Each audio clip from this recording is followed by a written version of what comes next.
Circulatory pathway. Circulatory pathway. देखिए, human beings के अंदर लगातार एक जगह से दूसरी जगह कुछ मटेरियल को ट्रांसफ़र किया जाता है, ट्रांसपोर्ट किया जाता है। इसके लिए हमारे बॉडी में ब्लड जो होता है वो लगातार मूवमेंट करता रहता है। ये हमारे बॉडी के हर ऑर्गन में, हर टिश्यू की लगभग हर सेल के संपर्क में रहता है। या तो डायरेक्ट संपर्क में रहेगा ब्लड कैपिलरीज के साथ, या फिर वो लिम्फ के थ्रू कनेक्टेड रहता है और लगातार हमारी हर बॉडी की लिविंग सेल को सप्लाई होती रहती है। तो आखिर ये पूरा ट्रांसपोर्टेशन सिस्टम कैसा है हमारे बॉडी में, वही यहाँ पर एक्सप्लेन किया गया है सर्कुलेटरी पाथवे में। इससे पहले कुछ बाकी लिविंग्स के बारे में थोड़ा थोड़ा देख लेते हैं जल्दी जल्दी कि और जगह क्या मिलता है, कैसा मिलता है। एक्चुअली अगर हम सर्कुलेटरी पाथवे की बात करें तो ये दो तरह का होता है। एक को बोलते हैं हम ओपन सर्कुलेटरी सिस्टम और दूसरे को हम बोलते हैं close circulatory system. Close circulatory system, open close. देखिए, कुछ हमने देखा आर्थ्रोपोडा है, मोलस्का है, हाँ मोलस्का। तो वहाँ पर क्या होता है, बॉडी के अंदर जैसे मान लीजिए हेड, एब्डोमन और थोरैक्स, ऐसा करके ये आर्थ्रोपोडा में होता है। तो इनकी बॉडी के अंदर हम देखते हैं तो ब्लड ओपन पड़ा रहता है। ओपन यहाँ पे पूरा ब्लड ब्लड ब्लड भरा रहता है इनके बॉडी में। यहाँ कोई बंद पाइप जैसे नहीं है, आर्टरी, वेन या कैपिलरी नहीं होते। तो ये ब्लड यहाँ पे बॉडी में भरा रहता है, इसलिए इनकी बॉडी को हम हीमोसील कहते हैं। एक्चुअली सीलोम जो होता है वो उसमें हीम भरा रहता है, मतलब ब्लड भरा रहता है, इसलिए उसको हीमोसील बोलते हैं। तो ये ब्लड जो है यहाँ जो ब्लैंक स्पेस हैं उन्हीं में भरा रहता है और जो इनके ऑर्गन्स हैं वो उस ब्लड में डायरेक्ट डूबे हुए रहते हैं। जो भी इनके ऑर्गन्स हैं वो ब्लड में सबमर्ज्ड, डूबे हुए पाए जाते हैं। आप बोलेंगे सर कि ये ब्लड अगर एक ही जगह रुका रहेगा तो उसमें ऑक्सीजन कैसे आएगी, एक्सक्रीशन कैसे करेगा, थोड़ा तो मूव करना चाहिए। तो वाकई में यहाँ मूव करने के लिए मस्कुलर, थोड़ा ट्यूबुलर हार्ट भी पाया जाता है। इस तरह का एक यहाँ पे छोटे छोटे पाइप एक के अंदर एक ऐसे लगे रहते हैं और ये इसका एक ट्यूबुलर टाइप का हार्ट होता है। इसमें क्या होता है, ये चूँकि मस्कुलर होता है, थोड़ा पंप करता है और पीछे से ब्लड आता है और आगे ये इस तरह से मूव करता रहता है। ब्लड तो यहाँ मूव करेगा, पीछे से एंटर करेगा और ऊपर से ये मूव करता रहेगा। और यहाँ जो ये स्पेस होता है जहाँ ब्लड भरा रहता है उसको हम साइनस बोलते हैं। इसको क्या बोलते हैं, साइनस। पूरी कैविटी को हीमोसील बोलते हैं। तो चूंकि ब्लड यहाँ कोई खास वेसल्स के अंदर बंद नहीं है बल्कि बॉडी में बिखरा हुआ ओपन पाया जाता है, जो भी स्पेस है वहाँ भरा रहता है, इसलिए इसको हम बोलते हैं ओपन सर्कुलेटरी सिस्टम। लेकिन हमने एनेलिडा देखा, एनेलिडा, और ख़ास तौर पे हम बात करेंगे जितने भी वर्टिब्रेटा हैं। हाँ, आपका चप्पीसीज हो गया या एम्फीबिया या रेप्टाइल्स या एवीज या ममेलिया, ये सब वर्टिब्रेटा में आएंगे। तो इनके अंदर क्लोज सर्कुलेटरी सिस्टम होता है। बॉडी के अंदर कभी भी ब्लड ऐसे ओपन नहीं रहता। अगर ब्लड होगा तो बंद पाइप के अंदर ही फ्लो होगा। अब ये जो वेसल्स हैं, जो ये पाइप जैसे स्ट्रक्चर है जिनके अंदर ब्लड फ्लो होता है, ये भी हमने 3 अलग अलग टाइप के डिवाइड किए हैं। एक को हम बोलते हैं आर्टरी, दूसरे को बोलते हैं वेन और तीसरे को बोलते हैं कैपिलरी। तो ये तीनों के बारे में एक्चुअली आप क्लास 10 से ही जानते होंगे। आर्टरी वो ब्लड वेसल्स हैं जो हार्ट से ब्लड को लेकर जाती हैं। वो जितने भी पाइप जो हार्ट से ब्लड को आउटपुट करती है, आउटपुट करने वाली, ये हार्ट से ब्लड को बाहर लेके जाती हैं, चाहे वो लंग्स को लेके जाएं, चाहे वो किडनी को लेके जाएं या फिर किसी भी हमारे बॉडी के किसी भी पार्ट को ब्लड लेके जाने वाली जो ब्लड वेसल्स हैं वो आर्टरी कहलाती हैं। और जो डिफरेंट ऑर्गन से ब्लड को कलेक्ट करके वापस हार्ट को लाने वाली हैं, जो इनपुट करने वाली हैं, जो ब्लड को इनपुट करेंगी हार्ट के लिए, उनको हम वेन बोलते हैं। ठीक है, आउटपुट वाले को क्या बोलते हैं? आर्टरी। और वेन क्या है? ये ब्लड को कलेक्ट करके वापस लाती हैं हार्ट के लिए। अब कैपिलरी क्या होती है? एक्चुअली जब किसी भी ऑर्गन के अंदर जब आर्टरी ब्लड सप्लाई लेके जाती है और यहां से वेन निकलकर वापस हार्ट को ब्लड लेके जाएगी, तो इस टिश्यू में चूंकि डिफ्यूजन करना होता है बहुत सारे ऑक्सीजन को, फूड को, तो यहां पर एक फाइन ब्रांच, बहुत ही पतली दीवारों का एक ये छोटे छोटे पाइप यहाँ पाए जाते हैं, एक नेटवर्क यहाँ पाया जाता है। और इन छोटे छोटे पाइप को, ये छोटे छोटे वेसल्स को ही हम बोलते हैं कैपिलरी। इनको ही क्या बोलते हैं? कैपिलरी। कैपिलरी की जो दीवार होती है वो बहुत पतली होती है, जिससे आसानी से डिफ्यूजन प्रोसेस हो सके।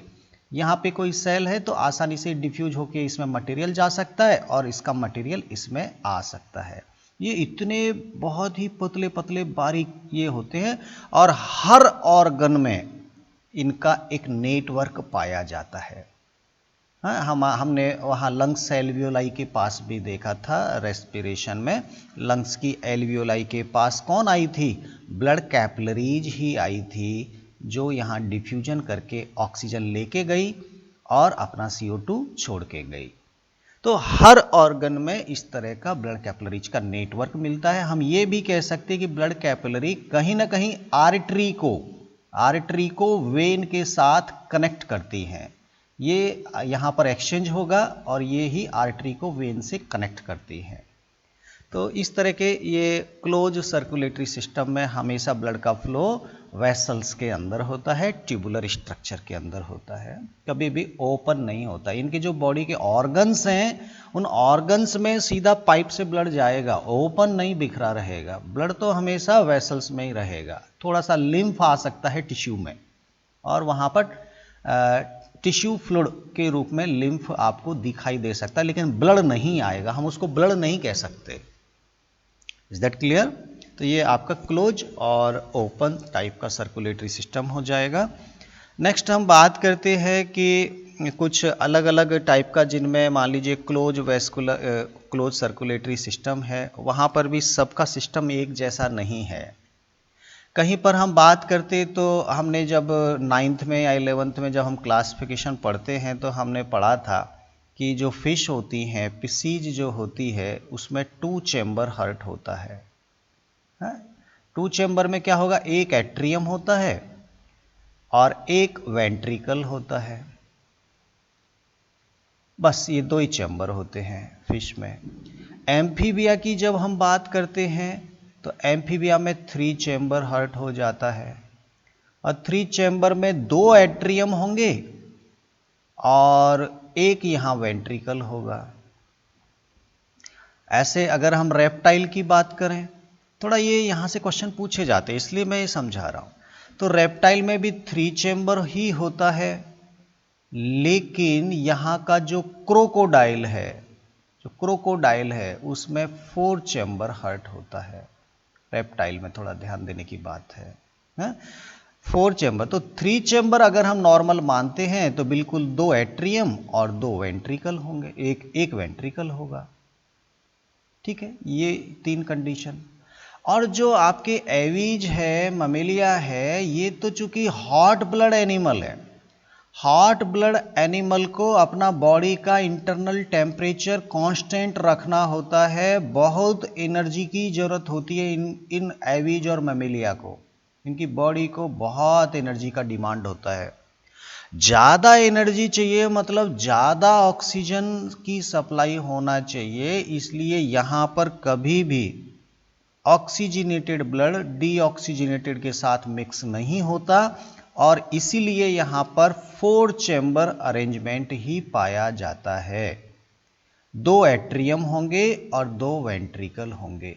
4 चैम्बर हार्ट। इससे क्या बेनिफिट होता है कि आपका जो ब्लड है वो कभी भी मिक्स नहीं होता, और जब प्योर ऑक्सीजन वाला ब्लड बॉडी को सप्लाई किया जाएगा तो ज़्यादा से ज़्यादा ऑक्सीजन का ट्रांसपोर्टेशन किया जा सकता है। ये बेनिफिट होता है 4 चैम्बर हार्ट का। ठीक है, थोड़ा थोड़ा समझना चाहिए फिश में क्या होता है। एक्चुअली मान लीजिए ये आपका एक फिश है, हाँ, इस तरह से। तो फिश में मान लीजिए यहाँ पर आपका एक ये आपका हो गया एट्रियम और ये हो गया वेंट्रिकल। मैं थोड़ा सा समझाने के लिए बना दिया। वेंट्रिकल से ब्लड यहाँ पर बॉडी को आउटपुट होगा, हाँ, ये पूरा बॉडी से आउटपुट हो रहा है, पूरा डिलीवर होके जा रहा है वेंट्रिकल से, और ये घूमते हुए पहुँचता है गिल्स के पास। यहाँ क्या है, गिल्स हैं। पूरा बॉडी को घूम रहा है, वेंट्रिकल है, इधर एट्रियम है, तो ये पूरा बॉडी का ब्लड ये बॉडी को सप्लाई हो रहा है, हर चीज़ डिलीवर कर रहा है। और फिर जब ये डिलीवर करके आता है तो इसके पास बहुत कार्बन डाइऑक्साइड होती है, तो सीधा कहाँ पे आता है, गिल्स के पास आता है। गिल्स इसमें ऑक्सीजन मिक्स कर देता है और फिर से ये एट्रियम में एंटर कर जाता है। तो केवल एट्रियम से वेंट्रिकल केवल एक ही बार ब्लड को यहाँ सप्लाई थ्रू द हार्ट करना होता है। एक कंप्लीट रोटेशन के लिए, कंप्लीट साइकिल बनाने के लिए ब्लड केवल एक ही बार हार्ट से गुजरता है, फिर वापस वहीं घूम के फिर आ जाता है। तो इसको हम सिंगल सर्कुलेटरी सिस्टम बोलते हैं। इसको क्या बोलते हैं, सिंगल सर्कुलेटरी सिस्टम। अब यहाँ पर देखिए कोई खास अरेंजमेंट नहीं है, यहाँ पर बस जो भी ब्लड आया दोनों साइड की जो गिल्स हैं वहाँ से आया, इसके अंदर जाएगा, ये पंप किया जाएगा और फिर वापस ये गिल्स के पास आएगा। इस तरह का फिश में देखने को मिलता है। तो ये हो गया आपका सिंगल सर्कुलेटरी सिस्टम। यहाँ पे अगर हम बात करें तो यहाँ पर इनकम्प्लीट टाइप का डबल सर्कुलेशन पाया जाता है। इनकम्प्लीट टाइप का, इसको बोलते हैं इनकम्प्लीट डबल सर्कुलेशन। कैसे होता है थोड़ा समझ लिए। डबल सर्कुलेशन, देखिए यहाँ पर इनका जो चैम्बर है, दो तो आपके एट्रियम है इस तरह से, लेकिन वेंट्रिकल एक ही है। इसकी आउटपुट यहाँ है, इसकी आउटपुट यहाँ है। अब देखिए इधर जो लेफ्ट साइड है इसमें तो गिल्स या लंग्स या जो भी है इनके पास, एम्फीबिया रेप्टाइल के पास, ऑक्सीजन वाला ब्लड इधर आएगा, इधर बॉडी से कलेक्ट होके गंदा ब्लड आएगा और इस चैम्बर में आके दोनों मिक्स हो जाएंगे। फिर ये मिक्स वाला जो ब्लड निकलेगा इसमें से आधा तो भेज दिया जाएगा बॉडी के लिए और आधा भेज दिया जाएगा लंग्स के लिए। तो कहीं ना कहीं यहाँ पर लगभग कुछ ब्लड तो इधर से जा रहे हैं, कुछ ब्लड इधर से जा रहे हैं। एक प्रॉपर टाइप का डबल सर्कुलेशन नहीं है यहाँ पर, चूंकि एक ही वेंट्रिकल है इसलिए ऑक्सीजनेटेड और डीऑक्सीजनेटेड आपस में मिक्स हो जा रहे हैं। तो ये एक इस तरह का एम्फीबिया और रेप्टाइल्स में प्रॉब्लम देखने को मिलता है। और जैसे जैसे इवोल्यूशन होता गया, जैसे जैसे डेवलपमेंट होता गया, अब ये 3 चैम्बर वाला भी 4 चैम्बर में इवॉल्व हो गया। हालांकि हमारा क्रोकोडाइल से ही 4 चैम्बर शुरू हो गया। ये रेप्टाइल का एक ग्रुप है क्रोकोडाइल, इसमें एलिगेटर, मगरमच्छ वगैरह ये सब आते हैं, तो इनमें 4 चैम्बर होता है। अब हम बात करेंगे एविज और ममेलिया। यहाँ पे तो एकदम बहुत ही शानदार सिस्टम होता है। ह्यूमन बींग्स के अंदर भी हम इसको डिटेल में पढ़ेंगे, फिर भी जस्ट एक मैं आपको समझा देता हूँ। ये इस तरह का यहाँ पर 4 चैम्बर का हार्ट होता है। इधर ये एट्रियम है, ये वेंट्रिकल है। तो इस साइड में हमेशा ऑक्सीजनेटेड ब्लड आएगा और ये बॉडी को चला जाएगा। अब बॉडी से जब कलेक्ट होगा तो ये एट्रियम में आएगा और एट्रियम से फिर ये वेंट्रिकल में जाएगा और वेंट्रिकल से फिर वापस लंग्स में चला जाएगा और लंग्स में ऑक्सीजन वाला फिर बन गया, फिर ये ऐसे आएगा। तो ये क्लास 10 में मैंने आपको बहुत अच्छे ढंग से समझाया था। मुझे लग रहा है आपको ये एकदम बढ़िया से याद होगा। एक पल्मोनरी सर्कुलेशन है जिसमें ये आपका राइट वेंट्रिकल से ब्लड लंग्स को जाता है और फिर वापस लेफ्ट एट्रियम को आता है। ये आपका पल्मोनरी सर्कुलेशन कहलाता है, ये वाला। क्योंकि लंग्स को हम क्या बोलते हैं, पल्मोनरी, इसलिए ये वाला जो ट्रांसपोर्टेशन है, ये वाला जो मूवमेंट है, ये आपका पल्मोनरी सर्कुलेशन है। और ये चूंकि बॉडी को जा रहा है, यहाँ से जा रहा है, बॉडी में घूम के आ रहा है, बॉडी से फिर वापस कलेक्ट हो रहा है, तो ये जो सर्कुलेशन है ये सिस्टेमिक सर्कुलेशन, चूंकि ये डिफरेंट सिस्टम से घूम के आ रहा है। आपका बॉडी किस चीज़ से बना है? आपकी बॉडी डिफरेंट सिस्टम से बना है, जिसमें रेस्पिरेटरी सिस्टम है, डाइजेस्टिव सिस्टम है, एक्सक्रीटरी सिस्टम है, वो सिस्टम से मूवमेंट करके आ रहा है, इसलिए ये जो सर्कुलेशन है वो सिस्टेमिक सर्कुलेशन कहलाता है। तो यहाँ दो सर्कुलेशन पाए जाते हैं, पल्मोनरी जो लंग्स से होके होता है, और दूसरा आपका सिस्टेमिक सर्कुलेशन। चूंकि यहाँ दो सर्कुलेशन अलग अलग होते हैं इसलिए इसको हम डबल सर्कुलेशन के नाम से भी जानते हैं। और यहाँ कभी भी देखिए ऑक्सीजन वाला ब्लड यहाँ से आया और ये पूरा बॉडी को ऑक्सीजन वाला ब्लड ही ट्रांसफर हो रहा है, तो यहाँ बहुत ज़्यादा से ज़्यादा ऑक्सीजन डिलीवर की जा सकती है बॉडी को। जब ये गंदा हो जाएगा तो गंदे ब्लड को अलग ही रखेंगे, अलग साइड में रखेंगे और फिर इसको साफ करने के लिए भेज देंगे। तो ये हमारा एक double circulatory system human beings में देखने को मिलता है, और एबीज में भी ऐसा ही मिलता है, और इसका बहुत सारे फायदे हैं। ज़्यादा से ज़्यादा ऑक्सीजन यहाँ ट्रांसफ़र की जा सकती है बॉडी के लिए। ये एक जनरल इंट्रोडक्शन ही था, कोई ख़ास बात ऐसी मैंने आपको नहीं बताई जो ज़्यादा इम्पोर्टेंट थी। क्लास 10th में इतना सब कुछ आप पढ़ चुके थे। अब थोड़ा बात करते हैं हार्ट के अंदर की, आखिर हार्ट हमारा कैसा होता है, और वो समझने के हिसाब से अलग देखेंगे, फिर बुक में जैसा डायग्राम है उसको हम अलग देखेंगे। तो यहाँ पर जो हमारा हार्ट होता है वो 4 चैम्बर हार्ट होता है, और हार्ट हमारा मीजोडर्म से बनता है। जब एक्चुअली हमारा जाइगोट डिवाइड करके ग्रुप ऑफ सेल बनाता है और फिर 3 जर्म लेयर बनती हैं, एक्टोडर्म, एंडोडर्म और मीजोडर्म। तो मीजोडर्म से हमारे बॉडी के इंटरनल ऑर्गन्स बनते हैं, ज़्यादातर जितने भी ऑर्गन्स हैं वो इंटरनल। एक्टोडर्म से आपका स्किन जैसा बनता है बाहर, और एंडोडर्म से आपका जो डाइजेस्टिव सिस्टम है, फूड पाइप वगैरह है, वो सब बनता है। तो ये थोड़ा सा दिमाग में डाल लीजिए कि जो आपका हार्ट होता है वो किस जर्म लेयर से बना है? मीजोडर्म से बना है, मीजोडर्म से बना है। थोड़ा दिमाग में डाल लेना है, कोई खास काम तो नहीं अभी फ़िलहाल, बाद में काम आ सकता है। तो हमारा जो हार्ट है 4 चैम्बर है। चलिए सबसे पहले 4 चैम्बर बनाते हैं। समझने के हिसाब से मैं बना रहा हूँ ताकि आपको हर पॉइंट में एक्सप्लेन कर पाऊँ। ये मैंने बनाया एक चैम्बर, ये एक कमरा हो गया, एक चैम्बर हो गया। ये मैंने बनाया एक दूसरा चैम्बर। सब चीज़ को अभी हम इसमें पढ़ेंगे, बहुत सारे नाम आपको आएंगे नए। यहाँ पर मैं इस तरह का एक चैम्बर बना रहा हूँ और इसको बीच में से पार्टीशन कर रहा हूँ, ठीक है। इस तरह से ये 4 चैम्बर हो गए। पहले तो इनके नाम याद देखो। इसको बोलते हैं ऊपर वाले दोनों छोटे छोटे चैम्बर को, एक को लेफ्ट एट्रियम, एक को राइट एट्रियम। इसको हम बोलेंगे लेफ्ट वेंट्रिकल और इसको हम बोलेंगे राइट वेंट्रिकल। देखिए हमारी बॉडी में आप थोड़ा पोजीशन देखिए, हमारा हार्ट किस साइड में है? हमारा हार्ट लेफ्ट में है कि राइट में है?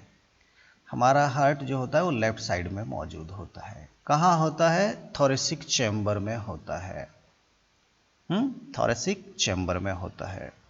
थोरेसिक चैम्बर में, और सर समझ में नहीं आ रहा, थोड़ा फोटो सा बना के दिखा दो। तो ये आपका डायाफ्राम, ये ऊपर का चैम्बर जो है वो थोरेसिक चैम्बर है, और हार्ट आपका यहाँ पर होता है और लेफ्ट साइड की तरफ थोड़ा झुका हुआ रहता है। इधर से ये आपके पाइप निकल रहे, थोड़ा झुका हुआ, हल्का सा, ज़्यादा हो गया मेरे डायग्राम में, थोड़ा हल्का सा लेफ्ट साइड की तरफ ही झुका हुआ रहता है। और ये बिल्कुल आपका सेंटर है, सेंटर से लेफ्ट में होता है। थोड़ा और नज़दीक कर दीजिए, यहाँ पर होता है और थोड़ा झुका हुआ होता है। इसका जो साइज होता है, हमारे हार्ट का जो साइज होता है वो, अगर हम बंद मुट्ठी करते हैं, फिस्ट जो हमारा होता है क्लोज वाला, जो हम बंद, अगर कोई भी छोटा बच्चा है तो उसका छोटा फिस्ट बनेगा, बड़ा आदमी है, मोटा आदमी है तो थोड़ा मोटा फिस्ट बनेगा। तो जितना हम फिस्ट होता है ह्यूमन बींग्स का बंद करने के बाद, उंगलियां बंद करने के बाद जो एक शेप बनती है, लगभग उतना बड़ा ही हार्ट उसकी बॉडी में होता है। हाँ, ये ऐसा कोई खास इसका हम देखते नहीं है कि कितना वजन होता है, क्या होता है। अलग अलग लोगों में थोड़ा साइज अलग अलग हो सकता है, इसलिए इसको कोई फिक्स ऐसा नहीं माना जाता। पूरा प्रोटेक्टिव इन्वेलप है, रिब्स यहाँ पर मौजूद हैं, पूरा एकदम सुरक्षित चैम्बर है, लंग्स भी यहाँ पर मौजूद हैं, हाँ, लंग्स भी तो मौजूद हैं, तो यहाँ दोनों लंग्स के बीच में ही ये फंसा हुआ रहता है, दोनों लंग्स के बीच में। ठीक है, तो काफ़ी सुरक्षित जगह पर ये मौजूद है।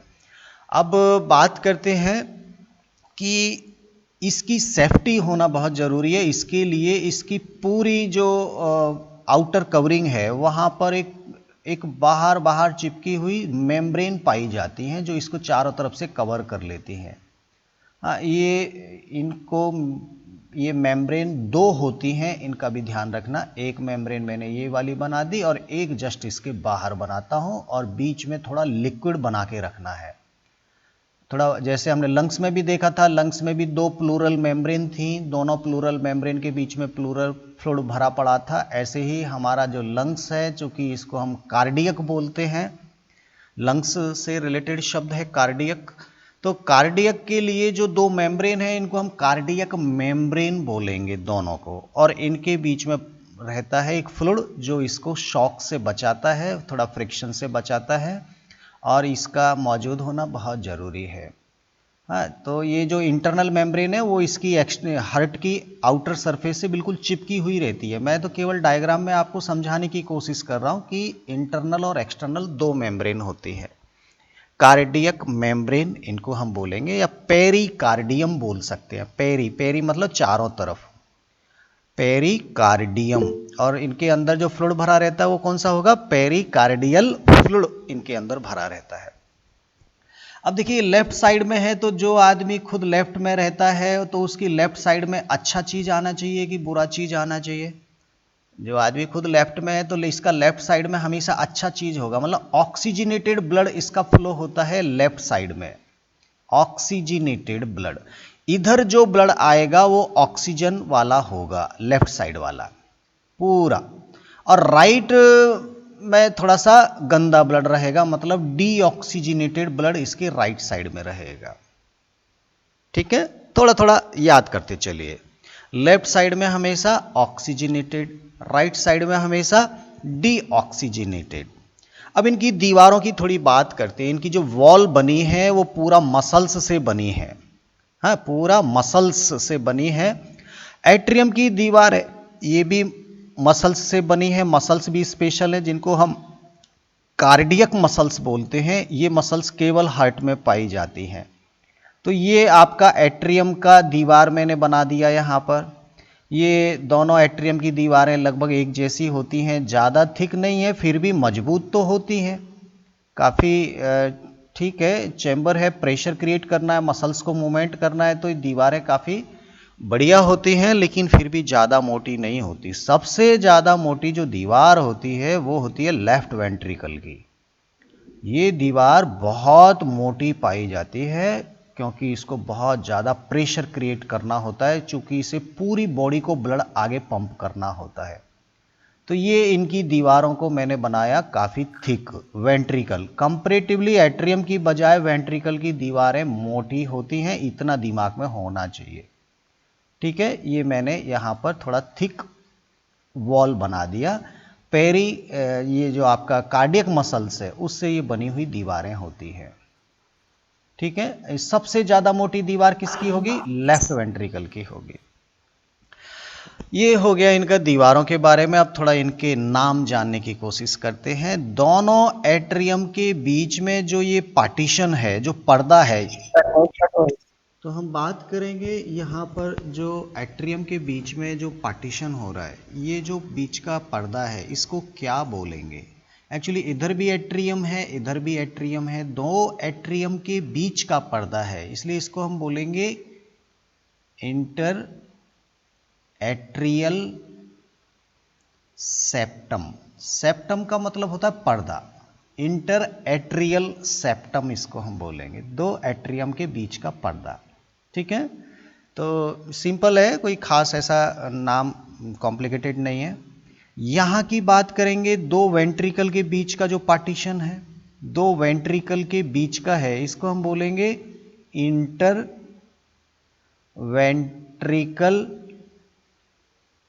Ventricle septum. ठीक है, ये इसका पर्दा हो गया।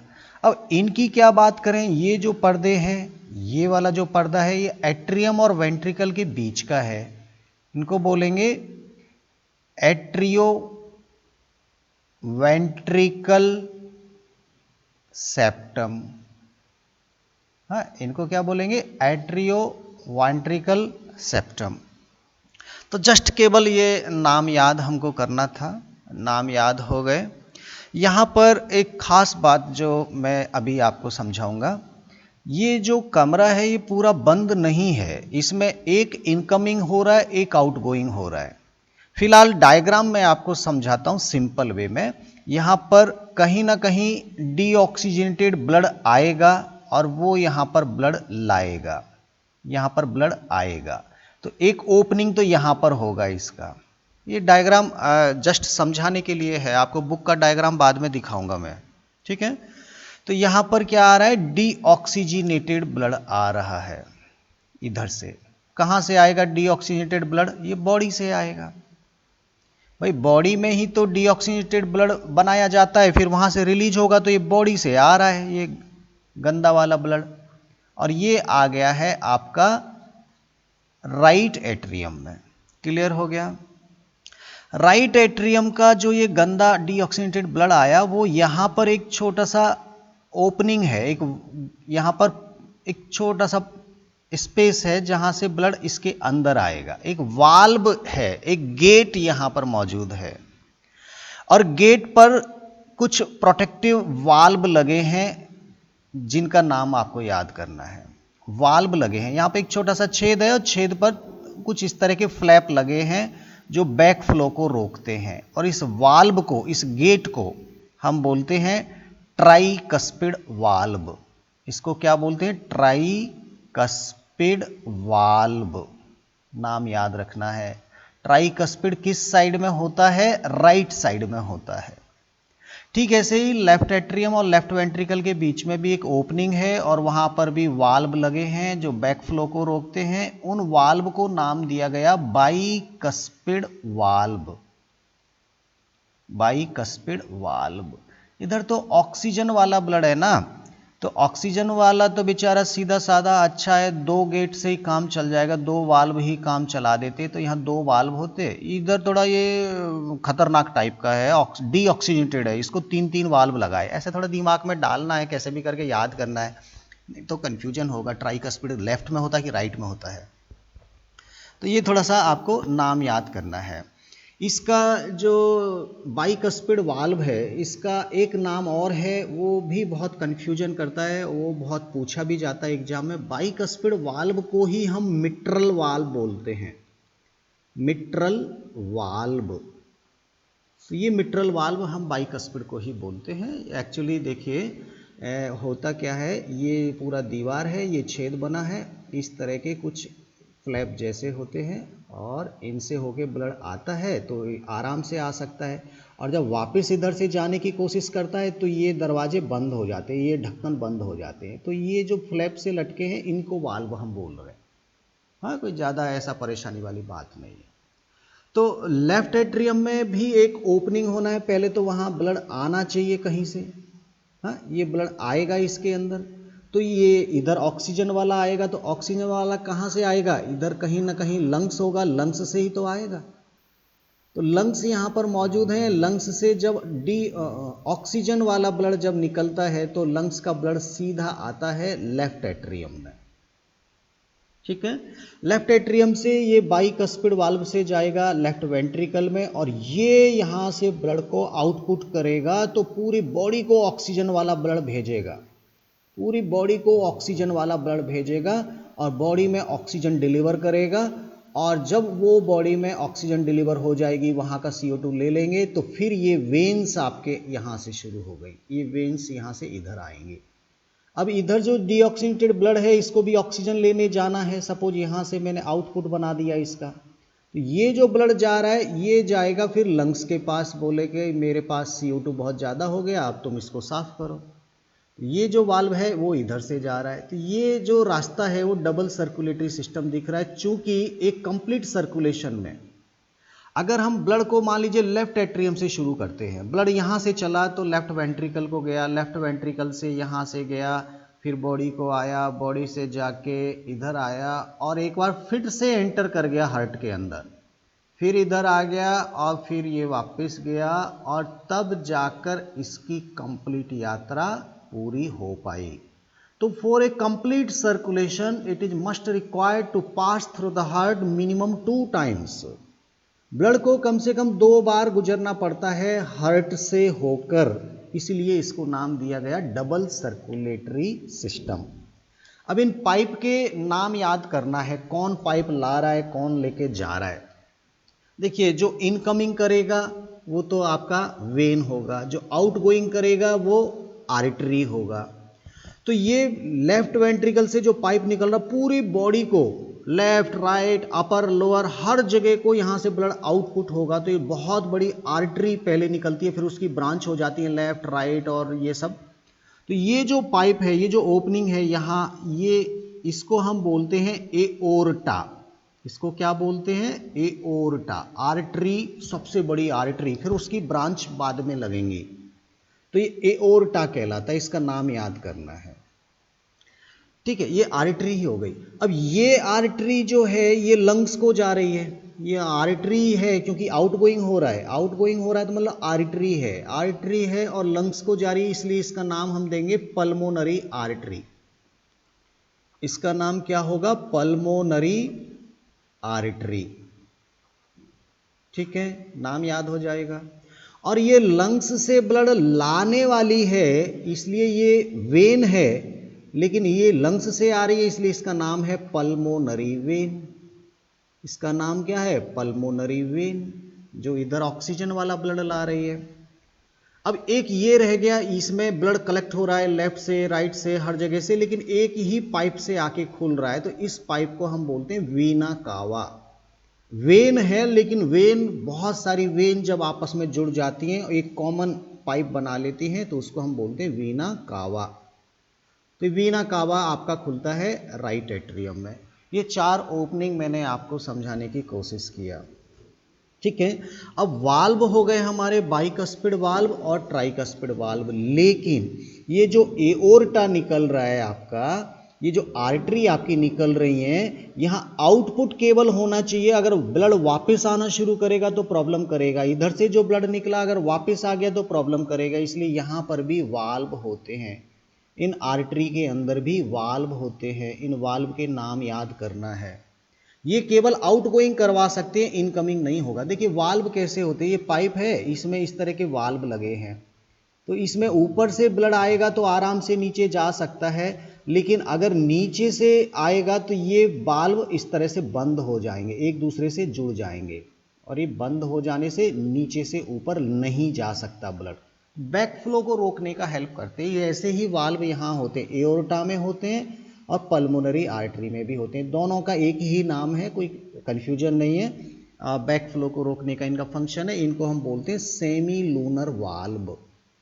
सेमी लूनर वाल्व, इनका शेप जो होता है चंद्रमा के, आधा चंद्रमा जो होता है उसके जैसा होता है।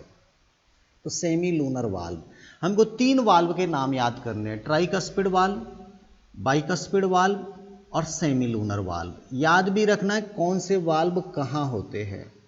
हमको 4 पाइप के नाम याद करना है। ये हो गया वीना कावा, ये हो गया पल्मोनरी वेन, ये हो गया एओर्टा, ये हो गया आपका pulmonary artery. Is that clear? अब यहां पर एक छोटी सी बात जो क्लास 10th में भी समझाई थी, लगभग ये जो आर्टरी है इसी से तो बाकी आर्टरी बनती हैं, इन सब के अंदर ऑक्सीजनेटेड ब्लड फ्लो होता है। एओर्टा से निकलने वाली जितनी भी हमारी बॉडी में आर्टरी हैं सब में ऑक्सीजनेटेड ब्लड फ्लो होता है, लेकिन ये आर्टरी एक ऐसी है, केवल हमारे बॉडी में ये आर्टरी ऐसी है जो लंग्स को जाती है, इसमें डीऑक्सीजनेटेड ब्लड फ्लो होता है, इसलिए इसका नाम याद करना है पल्मोनरी आर्टरी। ये बाकी आर्टरी से अलग है। जितनी भी वेन है, यहां से वेन निकल रही हैं, बॉडी से वेन आ रही हैं, सब वीना कावा में आ रही हैं, सभी वेन में डीऑक्सीजनेटेड ब्लड होता है, सब में, सिवाय इस वेन के जो लंग्स से आती है, इसमें ऑक्सीजनेटेड ब्लड होता है। केवल एक वेन ऐसी है जिसमें डीऑक्सीजनेटेड ब्लड होता है।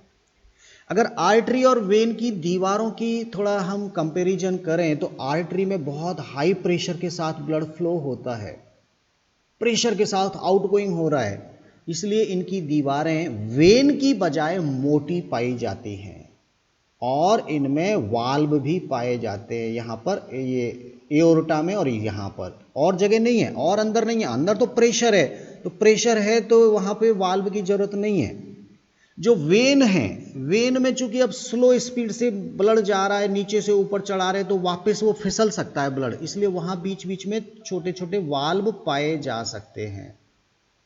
वेन्स के अंदर वाल्व पाए जा सकते हैं, सिंपल वाल्व होते हैं, कोई खास नाम याद नहीं रखना है, लेकिन आपको इतना याद रखना है, अगर आर्टरी और वेन में अगर कोई डिफरेंस पूछेगा तो बता सकते हैं कि आर्टरी की दीवारें मोटी होती हैं, आर्टरी में ब्लड का फ्लो हाई प्रेशर के साथ होता है और वेन्स में लो प्रेशर से ब्लड फ्लो होता है, इसलिए बैक फ्लो रोकने के लिए वेन में बीच बीच में कहीं कहीं वाल्व भी पाए जाते हैं। ये थोड़ा सा डिफरेंस आप याद रख लीजिएगा। तो अभी तो बहुत सारा बाकी है, मैंने जस्ट केवल वाल्व इनकी दीवारों के बारे में ये सब बताया है। मैंने सेप्टम आपको क्लियर कर दिए हैं। अब इसके अंदर जो मेन है कि आखिर ये कॉन्ट्रैक्ट कैसे करता है, कहाँ पर क्या क्या चीज़ मौजूद है हार्ट में, वो हमको देखना है। लेकिन उससे पहले ये वाल्व का एक मेन डायग्राम ये मैंने केवल समझाने के लिए बनाया, असली डायग्राम कैसा होता है वो एक बार आप थोड़ा सा देखिए। यहाँ पर आप थोड़ा सा कोशिश कीजिए इसको देखने की।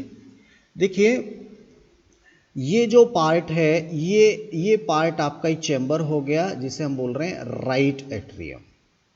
ये पूरा पार्ट हो गया राइट वेंट्रिकल वाला, ये पूरा राइट वेंट्रिकल हो गया। ये आपका गेट हो गया ट्राइकस्पिड वाल्व, ठीक है। ये वाल्व के गेट खुले रहे इसलिए यहाँ ये टेंडनी पाए जाते हैं, फाइबर्स हैं, छोड़िए इनको, ज़्यादा अभी नहीं समझाऊंगा। तो ये पूरा चैम्बर जो है, ये पूरा चैम्बर क्या है, ये पूरा चैम्बर आपका राइट वेंट्रिकल है, यहाँ से लेके यहाँ तक। ऐसे ही इधर देखिए ये आपका लेफ्ट एट्रियम है, ये वाला चैम्बर, और ये चैम्बर आपका वेंट्रिकल हो जाएगा, लेफ्ट वेंट्रिकल।